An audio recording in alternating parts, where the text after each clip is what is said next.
प्रिय सावित्री, तुम ठीक हो ना?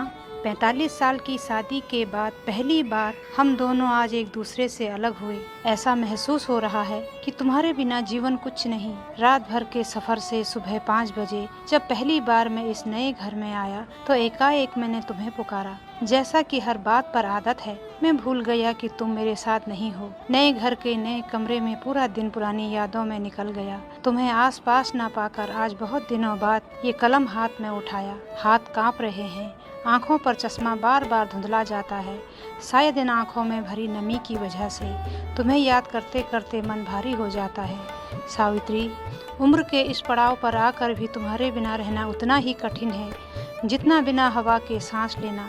लोग कहते हैं कि हम अब बूढ़े हो गए हैं, हमें चैन और आराम चाहिए, लेकिन उन्हें कौन समझाए कि मेरा चैन तो बस तुम्हारे साथ था। तुम्हारी हंसी, तुम्हारी आहट, तुम्हारे हाथ का स्पर्श ही मेरी सबसे बड़ी दवा थी। बेटे हम दोनों को अलग कर अपने अपने पास रख रहे हैं। वे सोचते हैं कि हम सुखी हैं, सुरक्षित हैं, लेकिन वे नहीं जानते हैं कि एक दूसरे के बिना हम भीड़ में भी अकेले हैं। ये घर लोगों से भरा हुआ है, फिर भी सूना है, और वहाँ जहाँ तुम रहती हो शायद वही सूनापन तुम्हारे दिल को भी खाता होगा। पूरे दिन तुम्हारे हाथ की चाय की मिठास ढूंढता रहा, जिसकी मुझे आदत है। बच्चे चाय बना कर रखते हैं, लेकिन उसमें वह मिठास कहाँ जो तुम्हारी मुस्कान में घुल जाती थी। जब दिन भर की थकान के बाद शाम को तुम धीमी आवाज़ से पूछती थी, बहुत थक गए हो क्या? तो लगता था जैसे सारी थकान कहीं उड़ गई हो। अब कोई पूछता भी है तो बस औपचारिकता लगती है। तुम्हें याद है हमारी शादी का वो दिन? तुम लाज से लाल पड़ी दुल्हन थी और मैं संकोच से भरा दूल्हा।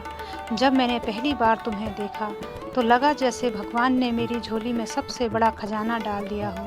तुम्हारा साथ ही मेरी सबसे बड़ी ताकत बना। तुम्हारे त्याग, तुम्हारे धैर्य ने इस परिवार की नींव मजबूत की। कितनी बार तुमने अपनी खुशियाँ कुर्बान की, कितनी बार बिना बोले तुमने अपने गहने बेच दिए ताकि बच्चों की फीस भर सकें। आज जब मैं पीछे मुड़कर देखता हूँ तो समझता हूँ कि मेरी हर सफलता के पीछे तुम्हारा चेहरा था। अगर तुम न होती तो मैं अधूरा होता। अब जब शरीर कमज़ोर हो चला है तो तुम्हारी याद ही सहारा है। रात को जब नींद नहीं आती तो खिड़की से आसमान देखता हूँ, वही तारे गिनता हूँ जो कभी तुम्हारे साथ गिने थे। लगता है जैसे तुम किसी तारे की ओर से मुझे देख रही हो। लोग कहते हैं कि उम्र बढ़ने पर प्रेम कम हो जाता है, पर सच कहूँ तो मेरा प्रेम तो अब और भी गहरा हो गया है। और तुम्हारी फिक्र भी, तुम्हारे घुटनों का दर्द अब कैसा है? तुम दवा तो समय पर ले रही हो ना?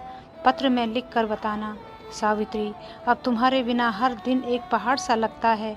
फ़ोन पर तुम्हारी आवाज़ सुनकर दिल पिघल जाता है, पर फ़ोन की दूरी उस सुकून को कहाँ भर पाती है जो तुम्हारे पास बैठकर तुम्हारी हथेली पकड़ने से मिलती थी। तुम्हारी हर छोटी आदत मेरे आसपास गूंजती रहती है। सुबह साथ में टहलने जाना, तुलसी पर पानी डालना, घर में धीमे स्वर में भजन गाना, और मुझे दवा खिलाते समय तुम्हारा हिदायत भरा चेहरा। बच्चे दवा तो देते हैं, पर तुम्हारे प्यार से भरा स्पर्श कहाँ? तुम्हें याद है जब हमारे बेटे छोटे थे और शरारतें करते थे?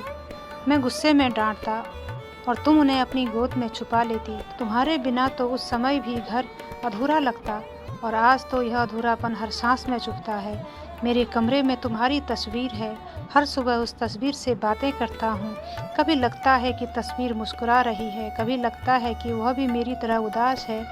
लोग कहेंगे कि मैं पागल हो गया हूँ, पर उन्हें क्या पता कि तस्वीर ही मेरा सहारा है। सावित्री, हम दोनों अब जीवन की अंतिम चौखट पर खड़े हैं। मेरी सबसे बड़ी दुआ यही है कि जब भी ईश्वर हमें अपने पास बुलाए तो हम एक दूसरे का हाथ थामे हुए जाएं, साथ जीने की तरह साथ ही विदा हों। तुम मेरे जीवन की सबसे बड़ी पूंजी हो, तुम्हारे बिना मैं आधा हूँ। मेरी धड़कनों की हर आवाज़ तुम्हारा नाम पुकारती है। कभी सोचता हूँ, क्या सच में हम दोनों को एक दूसरे से अलग रहकर ही जीवन बिताना होगा, या फिर हम कभी एक साथ होंगे? इसी उम्मीद में एक एक दिन बीत रहा है। अगर किसी दिन मैं फिर तुम्हारे सामने बैठा तो यही कहूँगा जो आज इस पत्र में लिख रहा हूँ। मैं तुमसे आज भी उतना ही प्रेम करता हूँ जितना पहले करता था, बल्कि अब तो ये प्रेम और भी गहरा और सच्चा हो गया है। तुम्हारी यादें ही मेरी सांसों का सहारा है। बस यही प्रार्थना करता हूँ कि जल्दी ही हम दोनों फिर से एक छत के नीचे एक दूसरे के पास हों। इसी उम्मीद में हर रोज़ तुम्हें एक पत्र लिखता हूँ। अपना ख्याल रखना, तुम्हारा प्रभाकर।